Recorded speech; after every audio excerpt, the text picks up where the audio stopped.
Chapter 6. Accusations. By this time, a number of the diners, attracted by the strange actions and excited voices of the two women, had crowded about them. The manager came hurrying up to inquire what the trouble was. "My handbag," Mrs. Willoughby wailed. "Someone has taken it." "Oh, there must be a mistake," the manager assured her. "There's no mistake. I left it on the table when I ran to the window at the sound of the crash. I couldn't have had my back turned more than a minute. When I rushed back to the table, my handbag was gone." "This is very serious, madam. Are you certain you did not have the bag in your hand when you left the table?" Miserably, Mrs. Willoughby shook her head. "I'm sure I didn't." "Someone must have stolen it," Mrs. Potter interposed. "That's the only explanation. I'll never leave this place until I get my handbag back." Mrs. Willoughby screamed hysterically. "I'll have everyone searched." "Just a minute, please," the cool voice of the manager interposed. "Let me get this straight. How much do you claim that you lost?" "Claim?" Mrs. Willoughby cried angrily.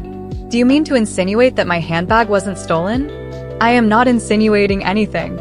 I am merely trying to get at the bottom of the matter." "How much money did you have in your purse?" "Not a cent in money, but I had a fortune in jewels." $40,000 worth of jewels, mostly diamonds, and they didn't belong to me. There was a surprised chorus of "ohs" from those who had gathered about, and at once many of the diners began to search the floor and nearby tables.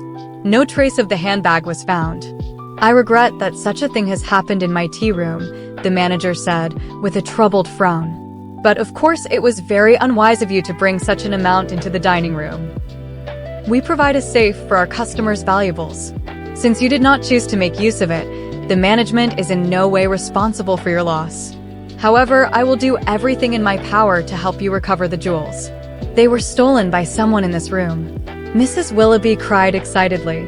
"I insist that every person be searched."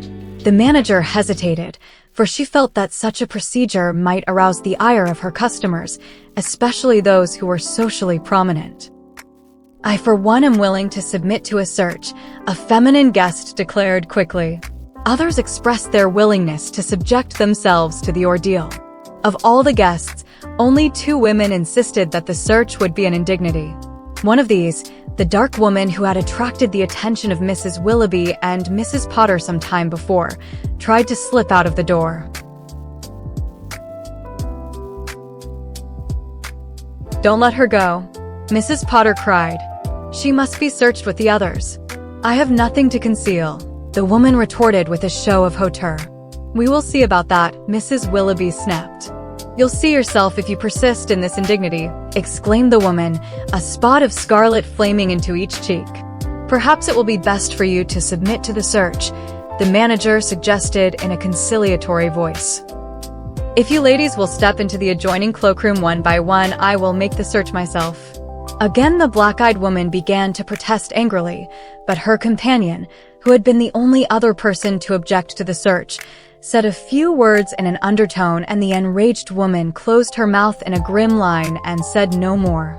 While Mrs. Willoughby and her friend waited anxiously in the dining room, the search was conducted. Within 15 minutes, the clothing of every guest had been examined, including that of the woman who had attempted to escape from the inn. The manager shook her head regretfully as she returned to Mrs. Willoughby. "I did not find the jewels. Then some of the help must have taken it. I can vouch for every person in my employ.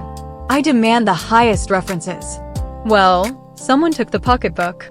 It couldn't have walked off by itself. I saw one of the waiters looking at it and when he brought the salad." "Jennings has been in my employ for 6 years," the manager said quietly. "But if it will rest your mind on that score, I am certain he will submit to a search." "Certainly." The waiter stepped forward, bestowing a not-too-kindly glance upon the 2 women. One of the men in the room offered to conduct the search. In a very few minutes he returned, but without the pocketbook. "The kitchen help must be brought in, Mrs. Willoughby insisted. "Really, this is going a trifle too far," the manager said impatiently. "As I told you, I can vouch for all my help. And of course the kitchen girls never enter this room. It is ridiculous to think that one of them could have taken your bag. Someone took it. Are you certain that you had the handbag when you came into the dining room?" This came in a drawling voice from one of the women who had been searched. Am I certain? Mrs. Willoughby screamed as she sprang up from the chair into which she had dropped in exhaustion. Of course I am. Until this moment, Mrs. Willoughby had controlled herself fairly well, but the realization that people were beginning to doubt her own honesty entirely unnerved her. She began to pace the floor, wringing her hands. Oh, what shall I do? What shall I do? I'll never be able to face Emily. Try to calm yourself, the manager begged. I can't be calm. I've lost poor Emily's fortune. Oh, I wish I were dead. Jane, Mrs. Potter pleaded. Mrs. Willoughby paid not the slightest heed to her friend, but suddenly wheeled upon the staring guests. Is anyone missing who was here when the accident occurred? She demanded. A checkup was hastily made, and it was found that 2 persons were missing. They're probably at the crossroads helping those poor autoists, the manager suggested. Mrs. Willoughby, becoming more excited every moment, appeared not to have heard. One of them must have snatched my purse and run away with it, she screamed. Oh, help me catch the thief. She rushed toward the door, but before she reached it gave a low moan of pain and clutched at a table.